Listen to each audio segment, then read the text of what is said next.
Obrigado, gente.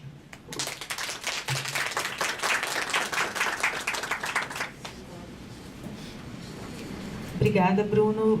Vou convidar aqui agora a Maria José Menezes, que representa o Núcleo de Consciência Negra da USP, do qual ela é coordenadora, e também está aqui representando o movimento UNEAFRO.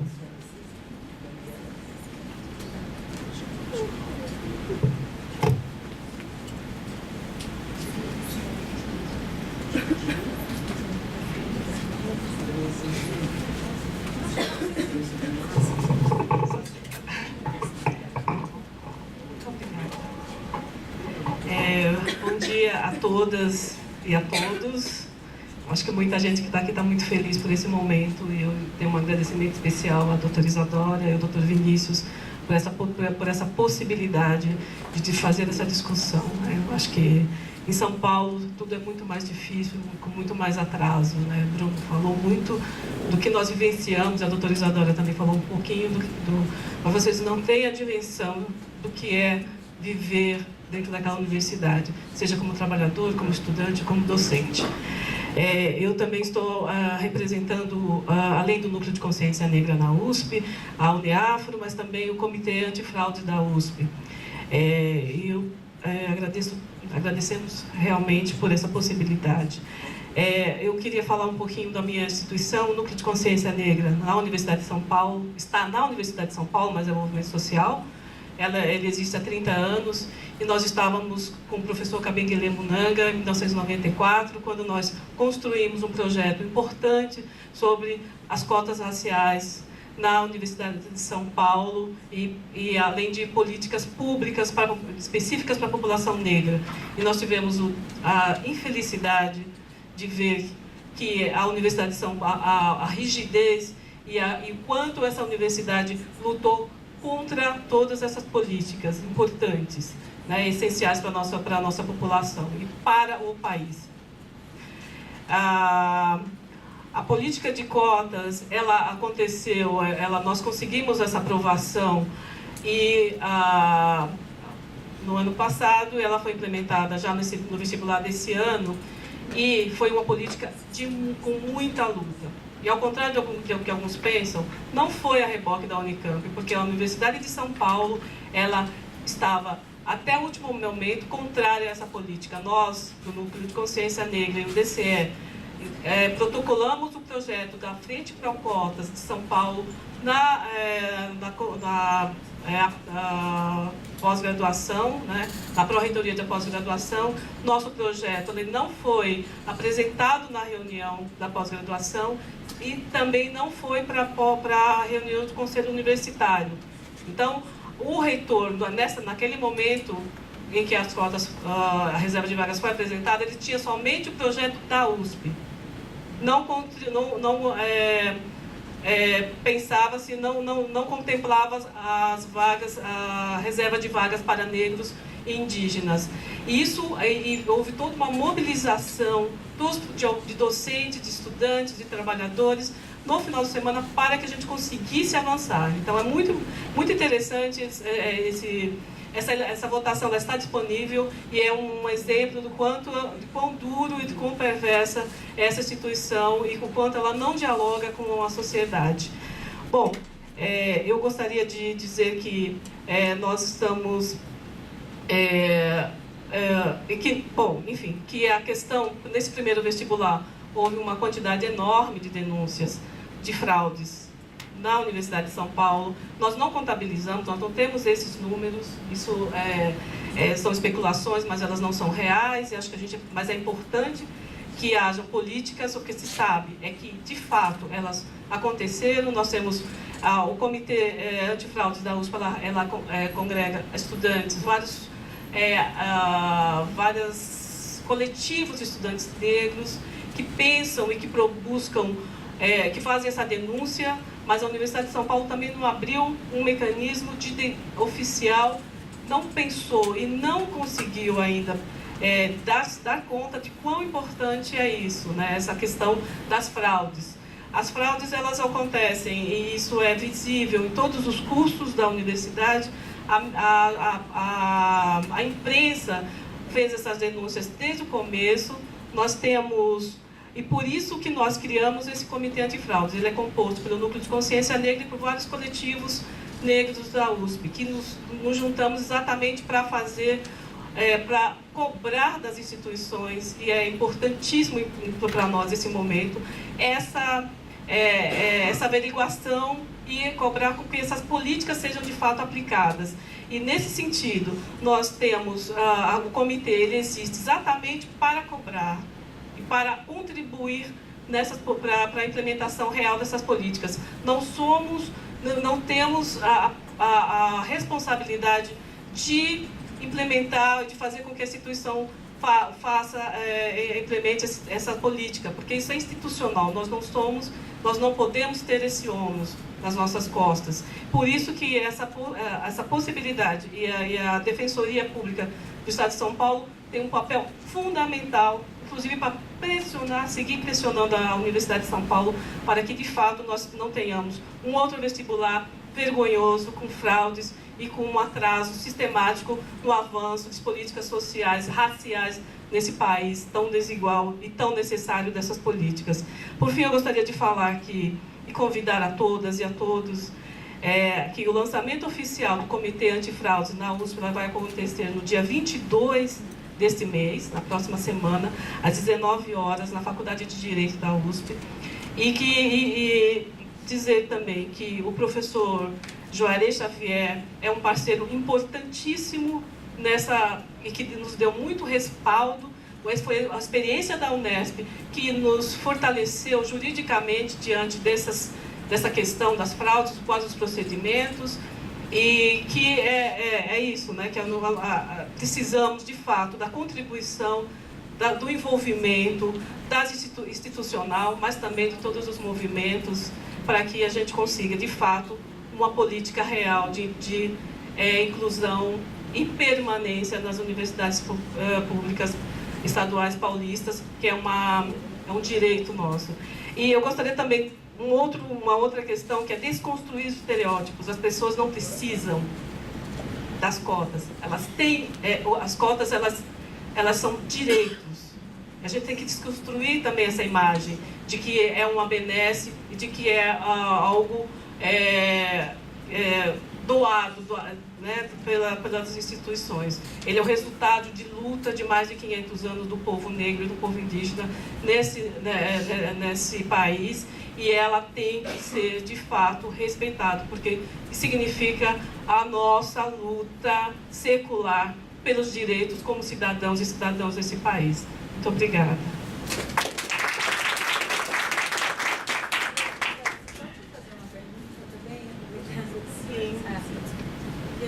Fazer uma pergunta. Você mencionou o lançamento do Comitê Antifraudes. Eu queria saber se vocês, via Núcleo de Consciência Negra,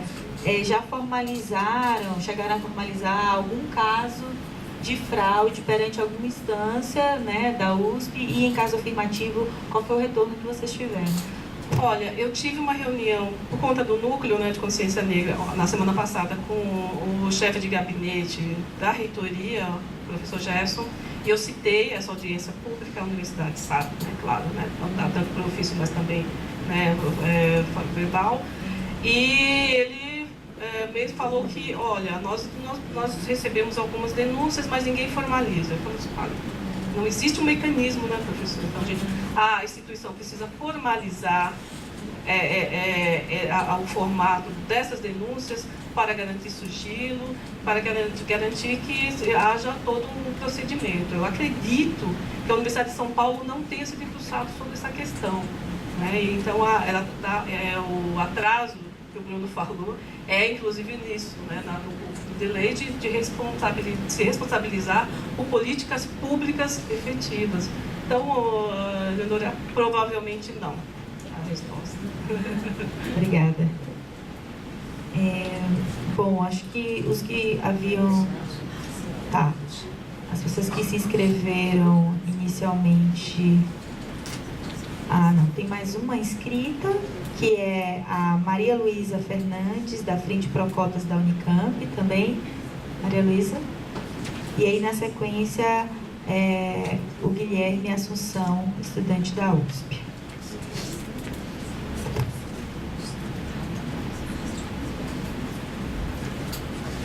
Oi.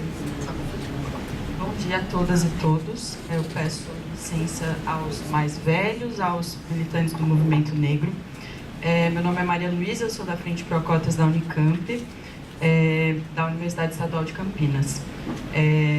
A gente atua há alguns anos na universidade, junto com o Núcleo de Consciência Negra, pautando, discutindo e lutando pela democratização do acesso e permanência na universidade. Cumprimento também a Educafro, que esteve presente com a gente, foi bastante importante a presença de vocês ao longo de todo esse tempo de discussão das cotas lá na Unicamp.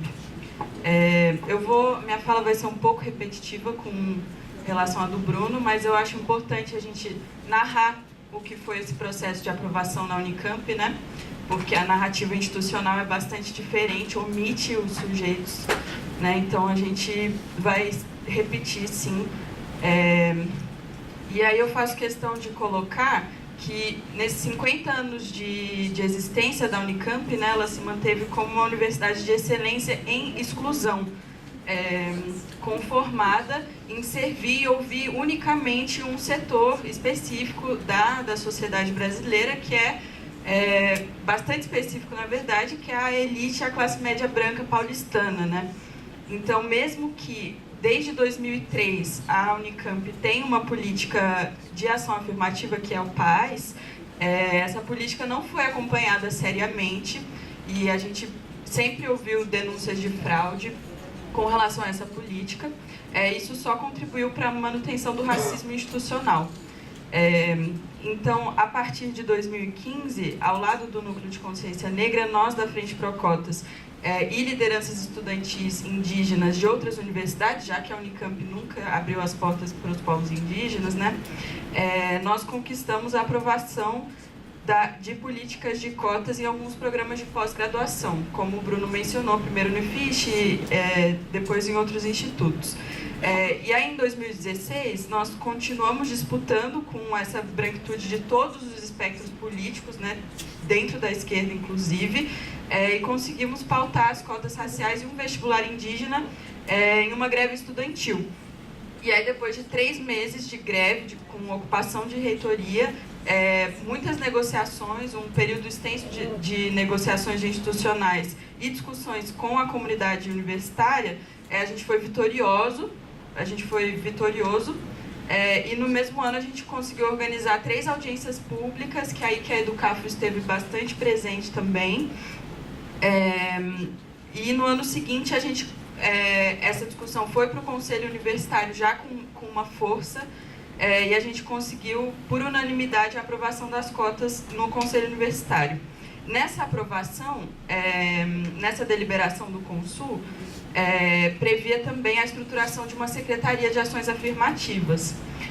No entanto, desde essa aprovação no início do ano de 2017, a Unicamp não se mobilizou para estruturar esse órgão, né, que é imprescindível para o acompanhamento da política de cotas. Hoje, a Unicamp se pronuncia dizendo que a partir do ano que vem vai existir essa secretaria, mas teve um tempo aí, né, que já podia estar se organizando, então a gente vai com certeza estar cobrando o acompanhamento dessa política. Então, atualmente, já com alguns programas de cotas na pós-graduação, a gente já tem notícias de fraudes, e inclusive no início desse ano a gente denunciou uma fraude, mas é isso, sem um canal específico de denúncia da universidade, essas denúncias ficam soltas. A gente denunciou especificamente para a unidade na qual essa fraude ocorreu e a gente não teve resposta até hoje com relação a isso.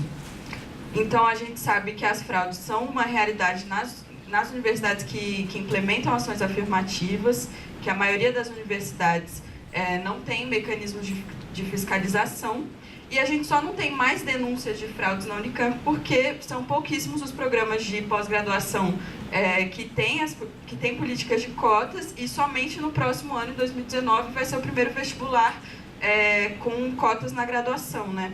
Então, a gente sempre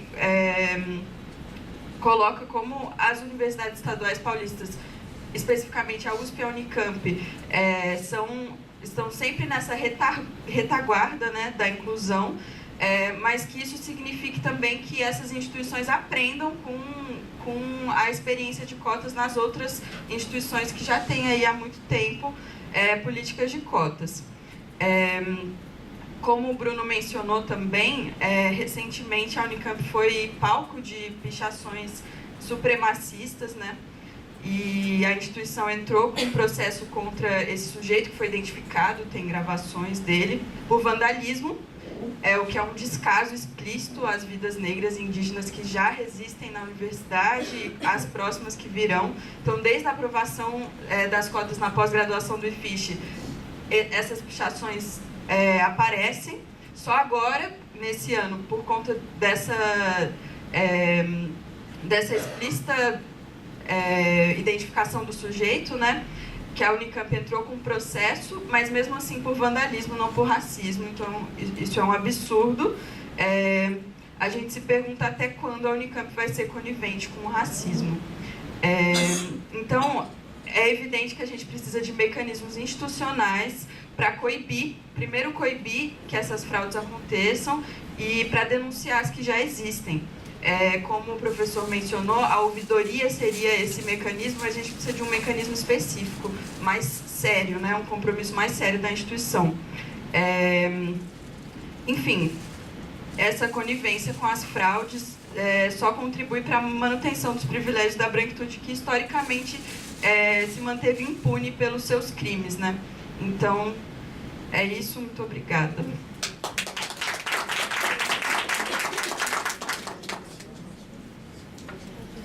Tá. Bom, vou convidar então agora, na sequência, o Guilherme Assunção. No momento, o Guilherme é nosso último inscrito. Pode vir, Guilherme. E a gente tem uma previsão de término a 1, então a gente tem 1 hora ainda, né? Então, nesse sentido, quem desejar se reinscrever tem essa possibilidade, né? Seja para apresentar respostas a algumas questões aqui trazidas, esclarecimentos. Então, eu peço que quem desejar se reinscrever, acione a Beth aqui. Acho que o professor José Alves deseja a reinscrição. Aí, para as reinscrições, eu vou pedir que vocês tentem observar um tempo médio de 5 minutos, para a gente também otimizar ao máximo aqui esse espaço e permitir a participação mais ampla possível dos presentes. Eu queria registrar a presença aqui conosco, não sei se ele ainda continua, mas esteve, acho que não, do nosso presidente, do Marcelo Bonilha, que é defensor público, né? Acho que no momento ele não está aqui mais, mas acompanhou em parte a nossa audiência pública. O Marcelo é presidente da nossa comissão de acompanhamento de cotas na Defensoria Pública, né? Então, e do Vinícius, que é coordenador do núcleo também, né, meu parceiro de trabalho, também protagonista aqui da construção desse espaço. Queria aproveitar aqui também nesse meio tempo, até porque a gente ainda tem uma composição, ainda tem muita gente presente aqui, para falar que à tarde a gente vai ter nesse mesmo espaço um evento para discutir os 130 anos da abolição inconclusa, perspectivas emancipatórias em face do genocídio negro. Ao final da audiência pública eu vou dar mais detalhes sobre a composição da mesa de evento, de debates, mas só para deixar aberto o convite para todo mundo aqui presente para continuar com a gente à tarde, discutindo aí questões super urgentes, né, da luta antirracista. Então, eu vou passar agora a palavra para o Guilherme, e quem desejar se reinscrever, seja para resposta, seja para apresentação de questionamentos ou esclarecimento, ou para complementação das falas iniciais, pode pedir aqui a inscrição aberta, tá? Boa tarde a todos, a todas, a todos. Sou Guilherme, sou estudante de Letras da Universidade de São Paulo. Estou no segundo ano da graduação. Queria agradecer aqui a Defensoria por abrir esse espaço.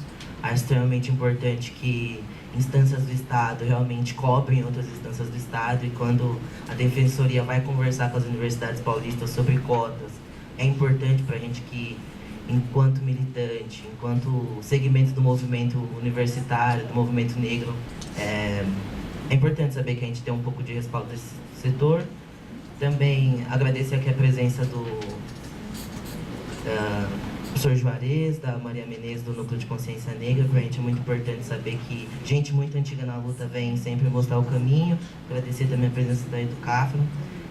Queria primeira parte da minha fala, falar um pouco de algumas coisas que eu percebi aqui no debate, e aí depois eu cito algumas coisas do meu espaço, que é a USP.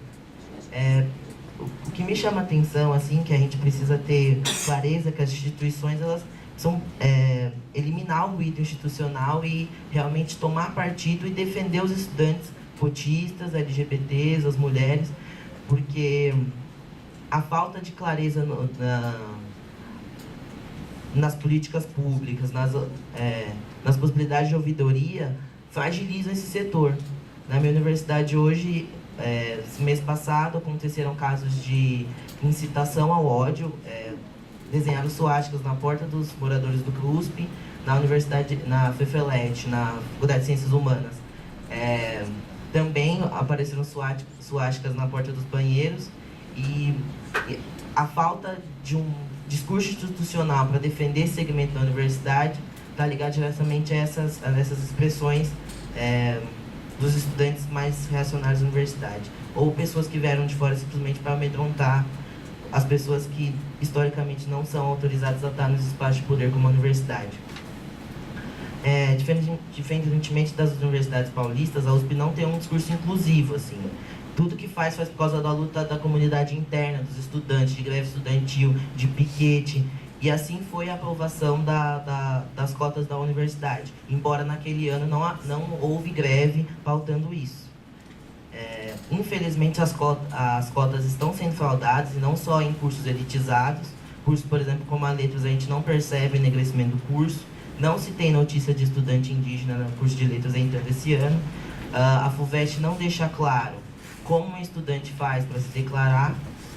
Também as instâncias da universidade não tem um canal para a gente reclamar de fraudes. Os estudantes querem denunciar. Tem estudante que teve a sua vaga roubada e não tem onde reclamar, manda mensagem nas páginas dos coletivos negros, e a gente nada pode fazer. Nós não somos de instituição. Quem tem que cuidar disso, quem tem que fazer a averiguação é a instituição que precisa dar cabo da política pública. Só para terminar essa parte, a universidade às vezes recomenda que os estudantes façam um boletim de ocorrência, mas ao mesmo tempo as congregações dizem que não vão aceitar a denúncia. Então fica esse ruído institucional e ninguém sabe o que fazer para efetivar a política pública. A gente só fica vendo um monte de gente fraudando cotas, as vagas estão sendo consumidas, e por lei essas vagas deveriam ser de estudantes PPI, e a gente fica condenado a assistir esse processo. E só para fechar, é preciso entender que a gente tem que lutar sim pela efetivação das vagas de cotas, pela real permanência. Os estudantes negros têm que ocupar essas vagas, mas também temos que brigar por permanência estudantil, porque com o tempo, se não tiver permanência estudantil, podem reservar 50% de cotas para negros. Se não tiver permanência estudantil, os estudantes negros vão deixar a universidade, somente no contexto de crise econômica que a gente está vivendo. É isso.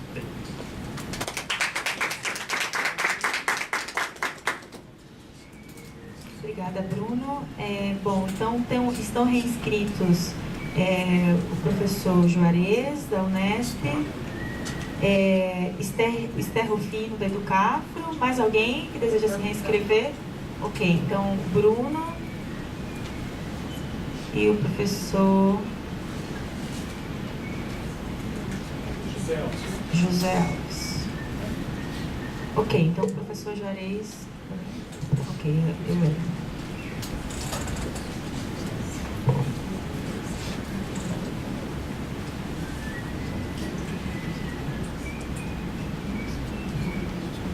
Eu quero fazer uma observação que eu acho que é importante. A gente tem feito essa discussão na nossa comissão permanente. A gente tem avaliado que a nossa discussão não pode se limitar à discussão da questão das cotas. Ela precisa ir além desse debate. Então, uma das questões fundamentais é como a gente avança para uma universidade que esteja aberta à questão da diversidade. Mas é fundamental isso.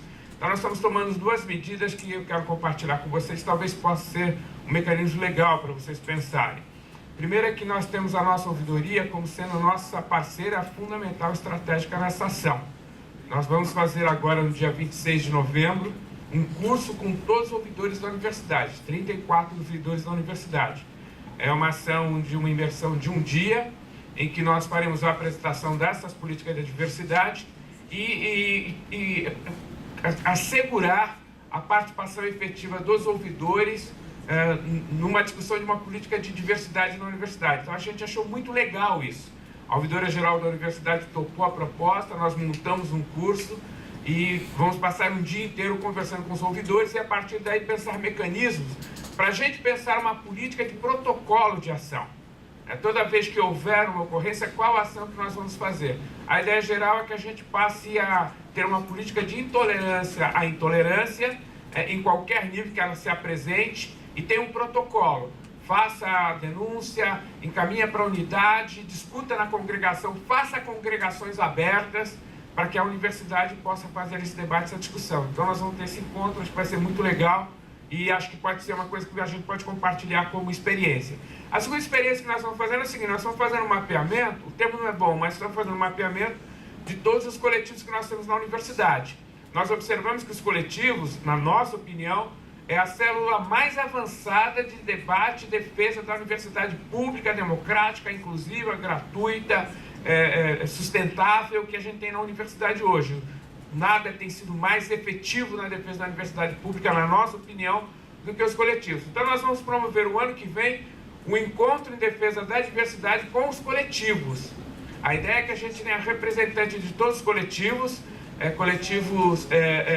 ativos na universidade, para que a gente possa pensar uma ação política coordenada e articulada nos nossos 24 campos e nas nossas 34 unidades, para que a gente aproveite esse momento de debate da questão das cotas para avançar também numa visão de universidade mais diversificada, que, na nossa opinião, é isso que vai assegurar a questão da diversidade epistêmica na universidade. Quanto mais diversa a universidade, mais criativa, mais propositiva, mais inventiva, mais adequada à necessidade social ela se apresenta. Mas eu quero fazer um convite aos ouvidores presentes. A gente não sabia da possibilidade de ter vocês nesse evento, mas convidar vocês para poder participar da abertura do nosso encontro. Vai ser aqui no centro, na editora da Unesp. Lá nós temos 34 ouvidores nossos lá. Seria para nós uma honra poder convidá-los para participar da abertura desse nosso evento. Dia 26 de novembro, a partir das 8h30, eu vou mandar o convite. Já peguei um cartão, vou mandar o convite. Obrigada. Tá? Obrigada, professor. Obrigada, professor Juarez. Então, na sequência, Esther Rufino, do Educafro, privilegiando quem ainda não fez uso da palavra e depois, na sequência, retorno para os demais inscritos. Esther Rufino.